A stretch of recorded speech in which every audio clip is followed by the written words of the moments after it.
We are here today sa patuloy na pag-worship natin sa Kanya. For this month of February, we are focusing on the keyword, second keyword for 2026, and that is the word rekindle.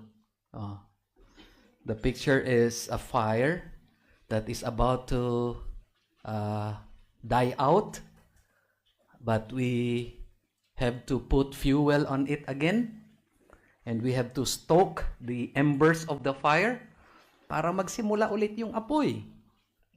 Because sometimes this happens in our love for our family. Minsan yung pagmamahal ay nandoon na lang, baga na lang. But you and I need to put fuel and we stoke the fire para ma-revive yung apoy. That is the idea of the word rekindle. I have given this study the title, The Foundation for All Healthy Relationships.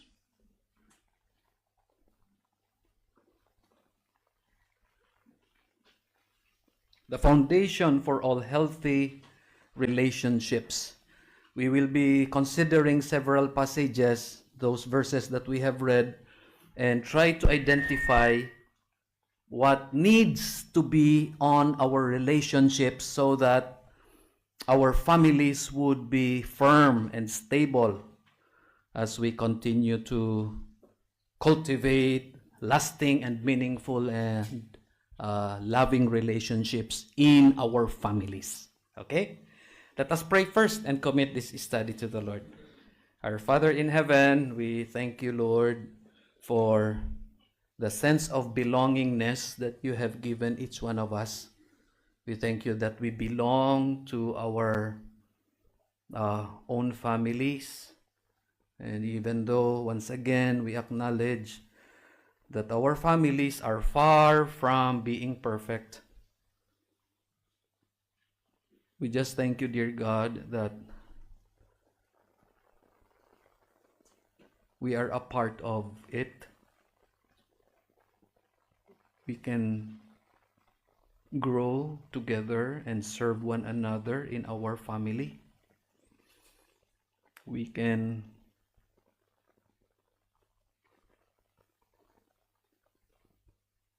face challenges together. We can be strong in the midst of trials and tests that you allow our families to go through. We can experience your grace at work in each of our lives as family members and corporately in our family. We can apply your word, biblical principles in our daily existence inside the family. But dear God, as we look at ourselves and as we look at our families, we know that we really need your help. We really need your grace. And we ask this morning, may you bless each family that is represented by each one here today. We ask, dear God, that you help every family back home. We pray that you will remind us, Lord, to really pray for our families and to work with you to continue to nurture a loving environment in our own families, even though we are far from them. We pray for your help, dear God, as we consider your word today. We pray that you will give us understanding, give us soft hearts, give us a heart that is teachable, willing to absorb principles that you want to teach us today. Give us grace to apply this in our own family. Help us, dear God, to be a better family member. Help our families to be better families. And so together with the song that the ladies sang a while ago, impress your word into our hearts and minds and help us to remember what we will learn today throughout the week. Point to us specific areas in our lives where we can be better and we can apply your word. In Jesus' name, amen. One of the worst disasters in maritime history was the disaster that happened to a ship that was called Exxon Valdez. Exxon Valdez was a super tanker. Yung karga niya, every time na magbiyahe siya, fuel, oil. What happened to this ship, to this cargo ship, would probably go down in history as one of the worst kind of disaster. According to the news, on March 24, 1989, this oil supertanker left the port to deliver oil to another country. But less than 20 minutes from leaving the port, it ran aground sa reef. Bahura ba ang tawag niyan? Coral reef. The coral reef punctured the cargo holds of this supertanker. Out of the 11 cargo holds, 8 were punctured. And because of that, 44 million liters of oil pumunta sa dagat. It has been said that 2,100 kilometers of coastline was affected. Dali lang ah. Okay. This one in red, ito yung immediate na tinamaan ng oil. But this white, hanggang doon, eventually 2,100 kilometers long of coastline, ganyan kahaba yung naapektuhan. People tried to save the environment, but of course, because of this oil, it is a sort of poison sa dagat at sa lupa. Nothing was spared. Even big mammals died because of the oil spill, because of the effects of the oil. I think this is a whale. Namatay dahil sa oil.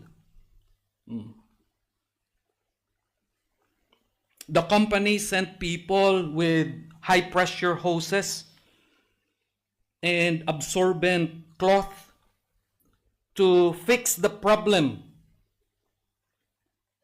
But they were not able to do it. According to the report, the effect lasted for 30 years. Now, what happened? Ito yung crucial. The captain, by the name of Captain Joseph Hazelwood, yan ang pangalan ng kapitan, at 11:47, after he switched the autopilot of the ship, he went to his quarters to sleep. Less than 20 minutes later, tumama sa bahura yung barko. Now, according to the investigation, because there was an investigation, Captain Hazelwood was guilty of a failure of oversight. Kasi responsibility niya yun as captain eh. Sabi nila, If you are the captain, you should be sa anong tawag niyan, bridge, giving oversight para to ensure that the voyage will be safe. I am using this illustration, dearly beloved, because in several ways than one, sometimes we fail, sometimes we forget to provide oversight on our relationships and families.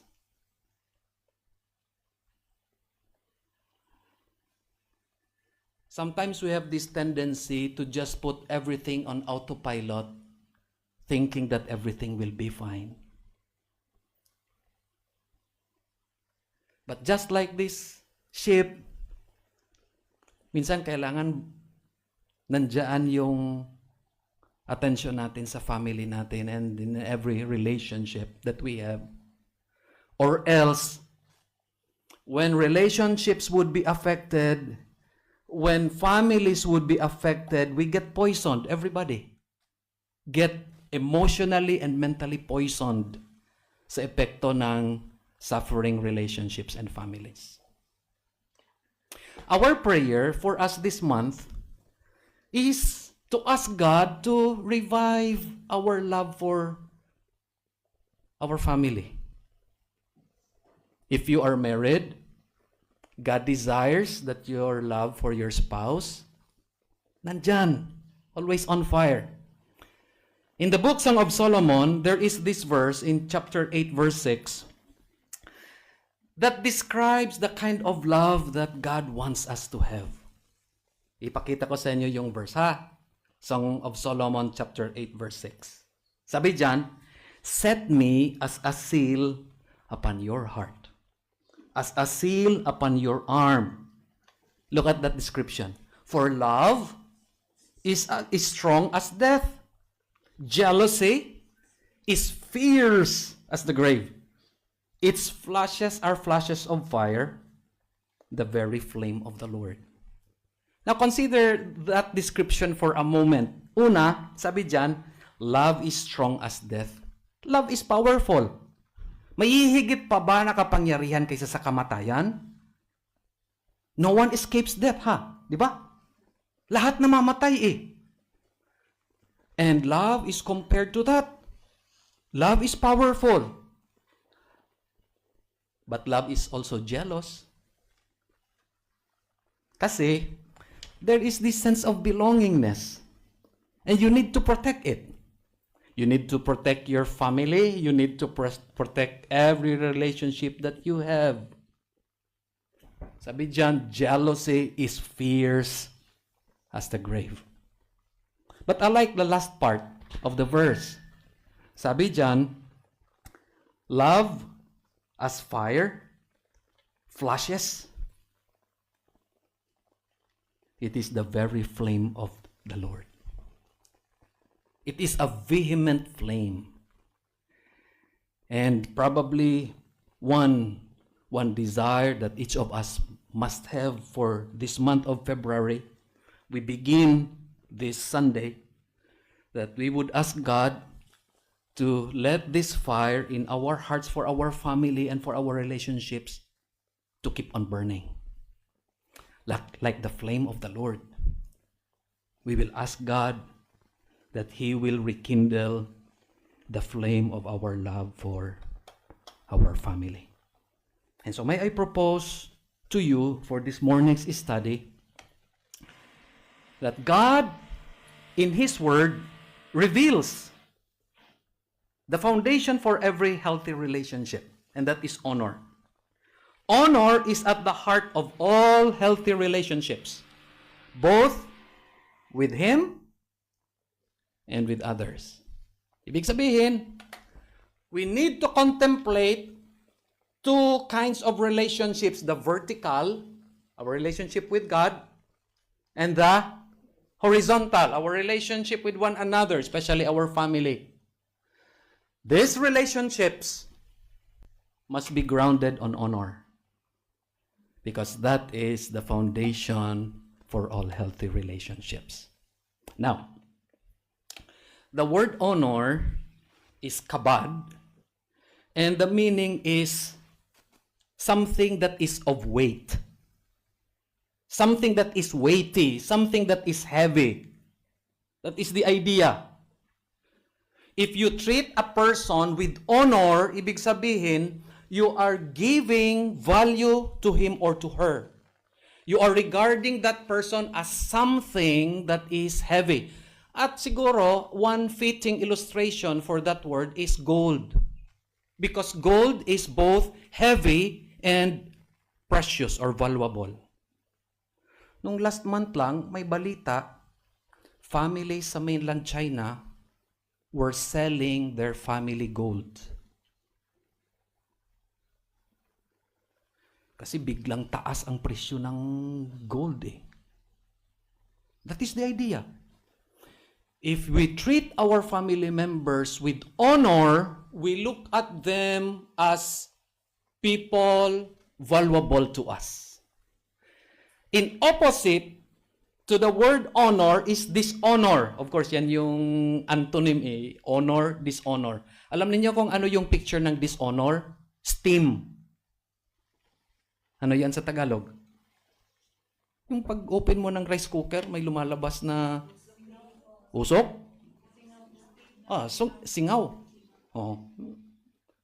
That is the picture of the word dishonor. Magaan.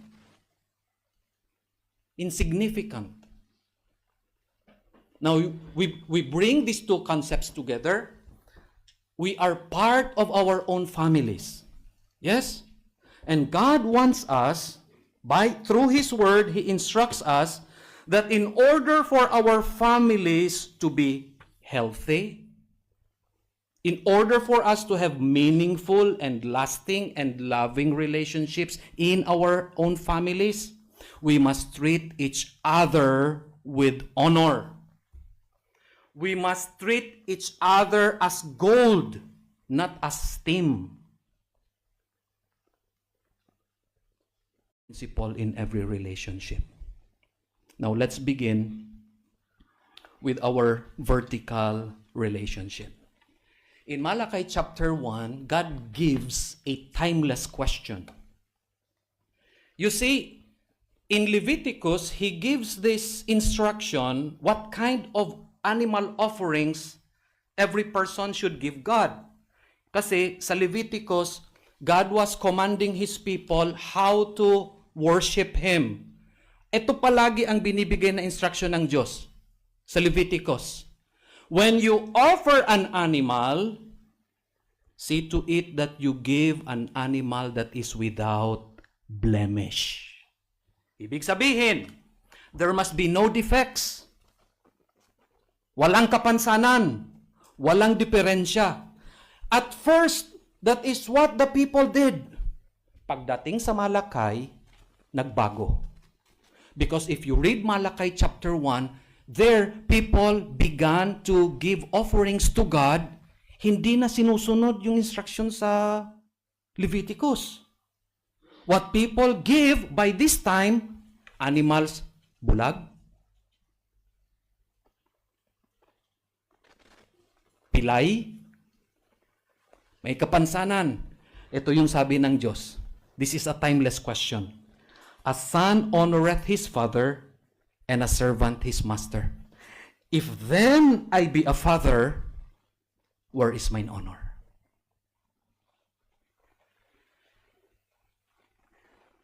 In other words, God was asking His people then and us now this same question. This is a timeless question. Ang tanong ng Diyos ganito para sa atin this morning. If I am valuable to you, then where is my honor?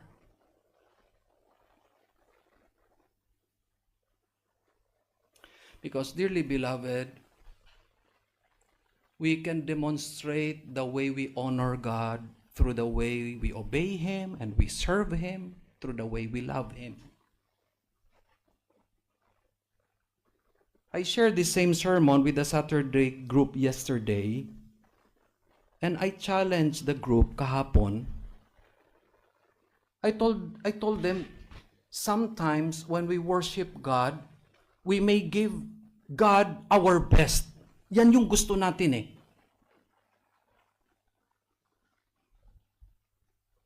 Pero kung may reklamo sa puso natin, we are not honoring God.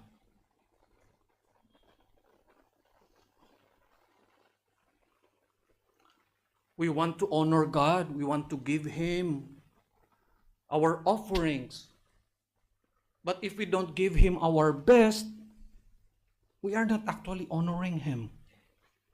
And so there are ways how we can honor God. We are still looking at the vertical relationship now. Sabi sa Proverbs 3:9, we honor God with our best. Look, sabi ng verse, honor the Lord with thy substance and with the first fruits of all thine increase. In other words, we can prove that God is valuable for us and in our lives when we give Him our best. Kasi ang first fruits kasi dito, it represent what is best. Give the Master your best. Every day of your life, as you serve God, give Him your best. We have a hymn for that. We honor God by giving Him His best or our best. The best of our time, the best of our strength, the best of what we have, because God is valuable to us. Second, we honor God in worship. We prove His value every time we worship Him. Psalm 29 verse 2, give unto the Lord the glory due unto His name. Worship the Lord in the beauty of holiness. We honor Him in our worship. As we gather this morning in worship of God, we are actually honoring Him. Another verse, 1 Corinthians chapter 6. We honor God with our bodies. It says in 1 Corinthians 6:19, what? Know ye not that your body is the temple of the Holy Ghost, which is in you, which ye have of God, and ye are not your own, for ye are bought with a price. Therefore, glorify. Another word for glorify is honor. Therefore, honor God in your body and in your spirit, which are God's. That is why in chapter 10 of the same book, sabi dyan, whether therefore we eat or drink, do all in honor of God. We honor God with our bodies, with the use of our body. And so, wherever we are and whatever we do, we honor God with our body. Now, this addresses the vertical relationship. Nakita ninyo, the foundation of the vertical relationship is honor. But let us consider the horizontal.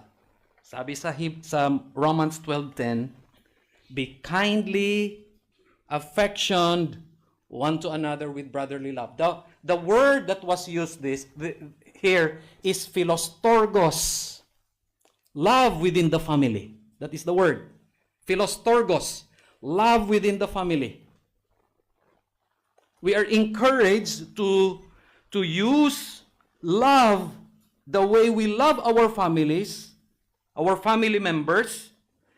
Despite their imperfections, we continue to love. Siguro sa family natin, wala namang pagmamahal na conditional. Tay, mahal kita kung may allowance ako. Siguro hindi naman ganun. Because no matter what happens, we have this family for each other. Philostorgos. Oh. And you know what? That is the meaning of being loving with honor. You treat your family members as gold, even though they behave as clay. Let me repeat that. Honor in relationships. You treat your family members as gold, even though they behave as clay. Many times, sa experience natin in our own families, our family members and even us ourselves behave as clay. How we wish sana kung lahat ng family members natin, the way they behave, ginto. Pero hindi eh. Most of the time, putik yung behavior eh. But, we want to honor. Despite the fact that everyone is imperfect. And so, sabi dito, in honor, preferring one another. In another translation, it means, we outdo each other in honoring each other. It seems na parang may healthy competition, we compete, parang contest, of outdoing one another. What is that in Tagalog, yung outdo? Parang hindi lang, mas hihigitan mo yung ginagawa ng isang family member in giving honor, mas hihigitan mo. That is a friendly competition in the family. If a brother is honoring your father and mother, mas hihigitan mo yung ginagawa ng kapatid mo in honoring your parents. In honor, preferring or outdoing one another. So here, vertical relationship, the foundation is honor. Horizontal, the same. Now, looking at this passage now, nang binasa natin, I have 3 observations for all of us this morning. First, from 1 Peter chapter 3 verses 1 and 2, and this is an instruction for the wives. Unahin natin kasi nauna talaga wives na mention dito. Honor, this is the first observation. Honor is a reflection of Jesus. This is the first instruction, and this is for the wives.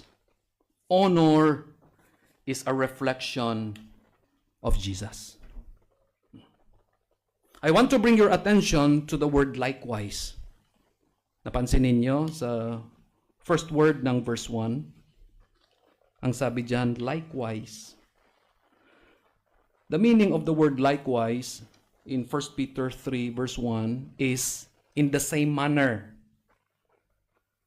As if the Apostle Peter was comparing wives to the Lord Jesus Christ in the same manner. Likewise, in the same manner. And verse 1 of chapter 3 brings us back to chapter 2 verses 21 to 25 tungkol kay Jesus Christ. Jesus showed honor to the Heavenly Father by obeying the Father na walang reklamo. That is the point of the Apostle Peter. When Jesus obeyed the Heavenly Father, He went to the cross to die for our sins. Hindi siya nagreklamo. He remained silent. Let me read the verse, if you can follow with your eyes. Chapter 2, verse 22 and 23. Sabi ng verse, Jesus did no sin, neither was guile found in His mouth. When He was reviled not again. When He suffered, He threatened not, but committed Himself to the Father that judgeth righteously. In the same way that Jesus was silent in the midst of all of these experiences that He had, sabi ni Peter sa chapter 3 verse 1, likewise, wives, honor your husbands.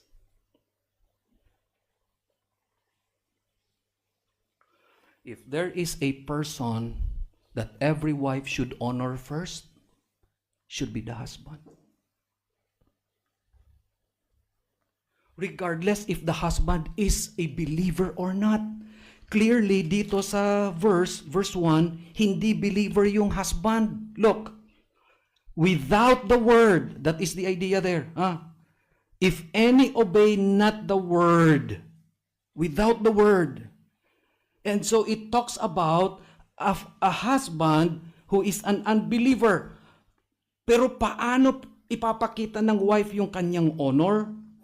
Despite the fact that the husband is an unbelieving husband, the wife should continue to express honor towards the husband.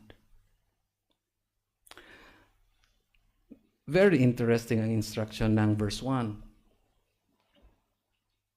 Honor is more persuasive than lecture. Now, in other words, to simplify this principle, ganito yon. Wife, if you are a wife, if you are a mother, God's word is reminding you this morning that you cannot nag your husband and children to righteousness and to heaven. Hindi mo madadala ang unbelieving husband mo at ang mga anak mo sa langit sa pamamagitan ng pagbubunganga. You can never do that. You can never do that. In fact, the opposite will happen. Instead of attracting them to God, mas itutulak mo sila palayo. Sabi sa Proverbs, may isang verse, ang babae na nagnanag, parang tulo ng ulan sa bubong. Nabasa niyo yan? Hindi music yun, ah.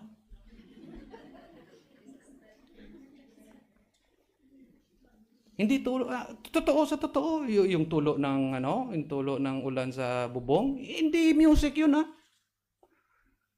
Solomon in his wisdom compares the woman sa tulo ng ulan sa bubong. Instead of attracting, it annoys. It is a noise. Noise is ingay, and it is also an annoyance. It makes people annoyed. Honor is more persuasive than a lecture.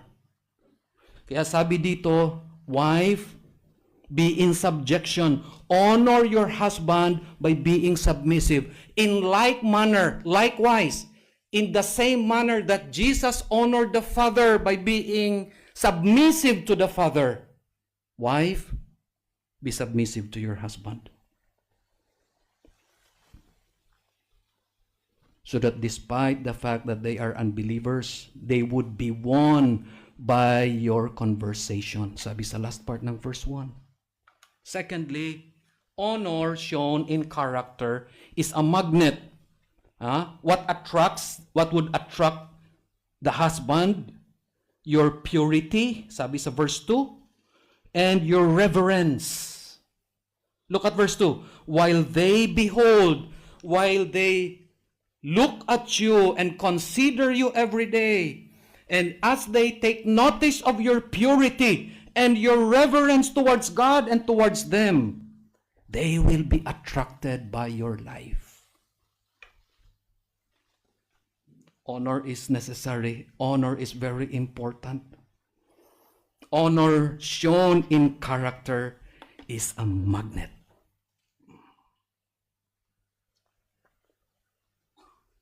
And so, for the wife, this is the instruction. Keep yourself pure, keep your mind pure, keep your heart pure, keep your motives pure, keep your actions pure, because that is a magnet. Show respect, show reverence towards God and towards your husband and towards your family. That is a magnet. Honor is a reflection of Jesus. In the same manner, likewise, if you will show honor to your husband, it is as if your husband is seeing Jesus in you. You are a reflection of Jesus because you are showing honor. Okay? Yun ang first observation dito. Second,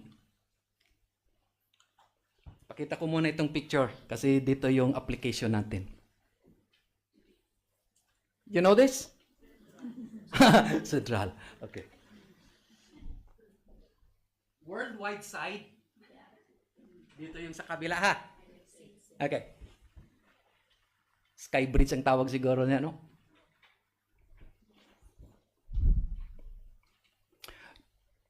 The honor that you manifest in your life is the bridge of the gospel.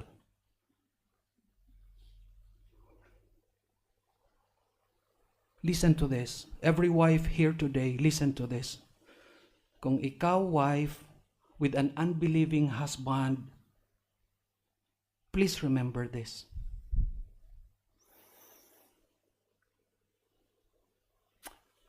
According to God's word, the only way that gospel can travel from your life to your husband is the honor that you will show your husband.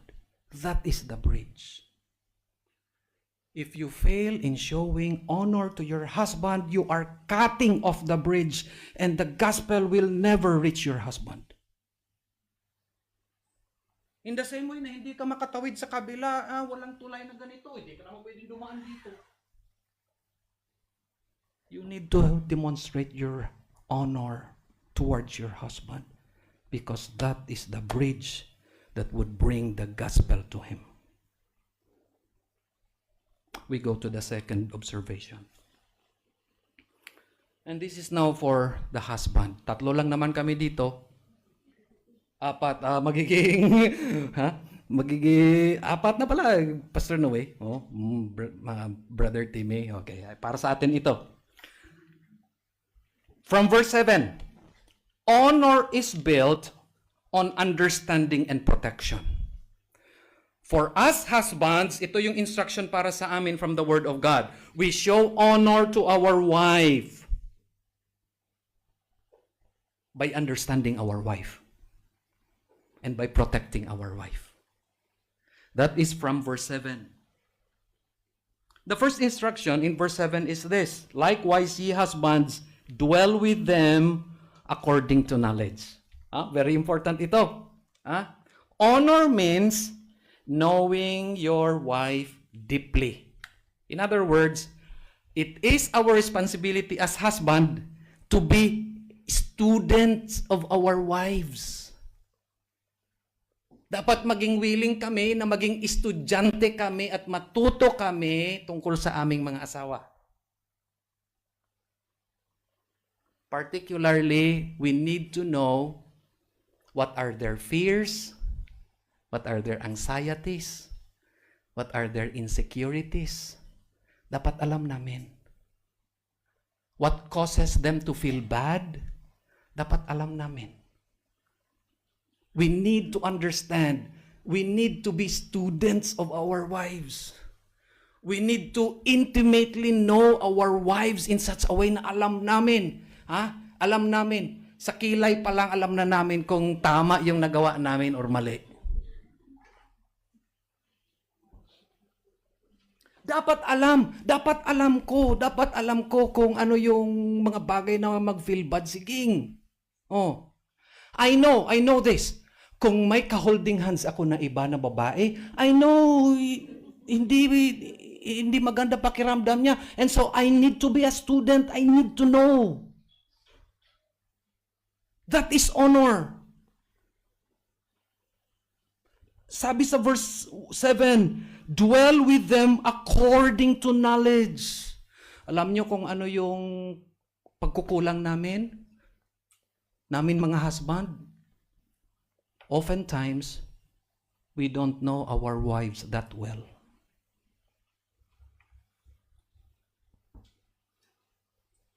Ang alam lang namin sa aming mga wife, tagaluto lang. Tagalaba. Tagalinis ng bahay. Pero, that is not honor. Because honor means willing to be a student, to know your wife in an intimate, not physical, intimate way, but mental, emotional way we get to know our wives well. Honor means protecting your wife. Another way of showing honor to the wife is to protect the wife. Kasi sabi dito, there is this phrase there, weaker vessel. And the phrase weaker vessel here, it does not speak of inferiority. No. It speaks of vulnerability. Hindi inferior ka ang wife, Hindi inferior ang wife. Ito pa yung isang pagkakamali ng society natin, ng culture natin. Tinitingnan yung babae, someone who is inferior. Does not talk of inferiority here. It talks of vulnerability. Our wife is vulnerable. May mga takot sila sa puso nila. May mga anxiety sila sa puso nila. And it is our responsibility to protect our wife, to shield our wife from these things that cause them fear and anxiety. That is honor. Now, look at the last part of verse 7. They are heirs together of the grace of life. Kung ikaw, husband, Christian ka, and your wife is also a Christian, both of you are heirs of the grace of life. And so if you do not honor your wife, you are not actually sinning against her. You are sinning against God. At ito yung epekto. Ito ang epekto. That your prayers be not hindered. And so this reminds me, if there are times when I feel like heaven is like brass na hindi makapenetrate ang prayers ko sa langit, I need to check on myself whether or not I'm still honoring my wife. Because, sabi ng salita ng Diyos, if I fail to honor my wife, my prayers will be hindered. Let me show you a picture. Familiar tayo nito. May mga walkie-talkie ngayon na tagha ilang kilometro yung coverage ng signal. But you know what? Kahit ano pa ka-powerful yung walkie-talkie, pag detached yung battery, hindi ka pa rin makapag-communicate. And sometimes, this is how we picture, kami na mga husband, this is how we picture our prayers.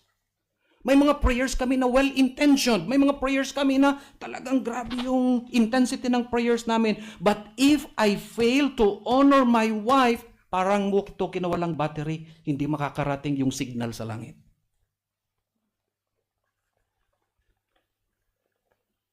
And so, we need to honor. I need to honor my wife. We need, husbands, we need to honor our wives. Third, ikatatlo. This is from Exodus chapter 20, verse 12. Can you open your Bibles before natin tingnan yung ikatatlong observation? Kasi instruction ng salita ng Diyos, wife, honor your husband. Husband, honor your wife. Ano yung instruction sa children? Exodus chapter 20, verse 12. Okay? Exodus 20, verse 12. This is part of the Ten Commandments. Verse 12, ready, begin. Honor thy father and thy mother, that thy days may be long upon the land which the Lord thy God giveth thee. You know what? The words here is similar to Ephesians chapter 6, verse 2. Napansin ninyo? Ephesians 6, 1 and 2, sabi, children, obey your parents in the Lord, for this is right. Honor your father and mother, which is the first commandment with promise. Now, ano ang pagkakaiba? What is the difference between Exodus 20:12 and Ephesians 6:2? What is the difference? Halos parehas lang naman ang words. Pero ang audience iba. Listen ha. Ang audience iba. In Ephesians 6:2, ang audience, small children. Ang Exodus 20:12, adult children. And so this is for us. Lahat tayo may parents, lahat tayo mga anak tayo ng mga magulang natin. Although we are already adults. Ito yung third observation or instruction. Honor is a gift that we give. It is not a reward that should be earned. It is rather a gift that is given. Minsan kasi, iniisip natin, tayong mga adult na mga children na minsan ang honor, ibibigay lang natin sa parents natin kung may nagawa silang mabuti para sa atin.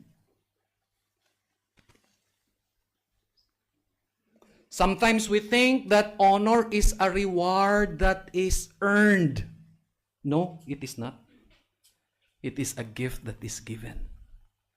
And so there are three implications in this instruction of how honor can be given. Number one, for small children, honor is expressed through obedience. If you are a parent and you still have small children, instruct them to obey you, to obey parents through their obedience, because that is one way of honoring God. In what way? As we teach our children, our small children, as we discipline our small children, they learn boundaries. Di ba? Oh, they learn. May hangganan. Anak, hanggang dito ka lang. Pag lumampas ka dito, papaluin kita. That is obedience. That is honoring parents. Maliliit na mga bata. They could express honor through obedience. Now, as young adults, some of us here are young adults. As young adults, you can express honor through respect. Young adults may start their own families. How do you show honor to your parents as you start your own family? You can show your honor to them by acknowledging their sacrifices for you. You can show your honor to them by preserving their legacy that they leave for you. May mga young adults na mga children, paglabas na nila sa poder ng kanilang parents because they would start a family of their own, tatalikuran din nila yung legacy. And they forget to acknowledge the sacrifices of their parents. For adult children, we can express honor through care, provision, protection. No? Yung pang-maintenance ng nanay at tatay natin, we can show our honor by providing for them. Because honor is a gift. Honor is a gift. It is not a reward that is earned. It is a gift that is given. And so as we begin this month, we pray to God that God will help us show honor to our spouse, show honor to our parents. When we do that, three things will happen. The fruit of a home where there is honor, may tatlo. First, there would be security. A family that is secure, malalaman mo, fear of every kind will leave the home if there is honor in the home. If there is honor in the home, fear will leave the home. Walang takot, walang apprehension, walang duda. The whole family will be secure. Second, growth will be seen. People will bloom in the family when they feel that they are valued.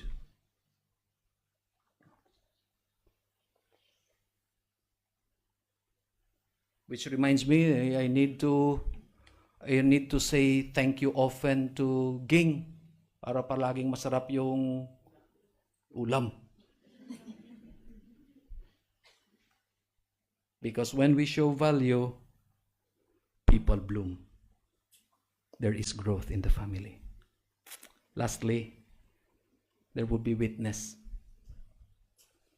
Our neighbors will see the gracious gift of life in our family if and when there is honor. Magtatanong sila, what is in your family? Bakit masaya kayo? Bakit there is peace in your family? Magtatanong sila.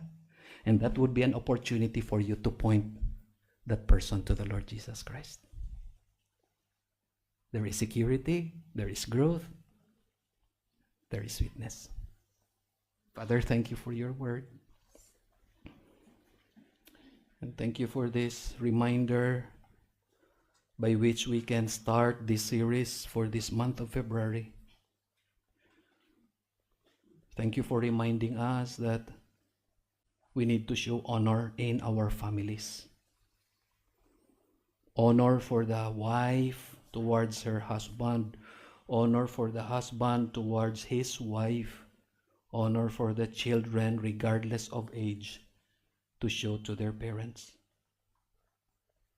Help us, dear God, to consider these things, to consider these instructions, and may it be that we would see the fruitfulness of our obedience to your word when we will see both security and growth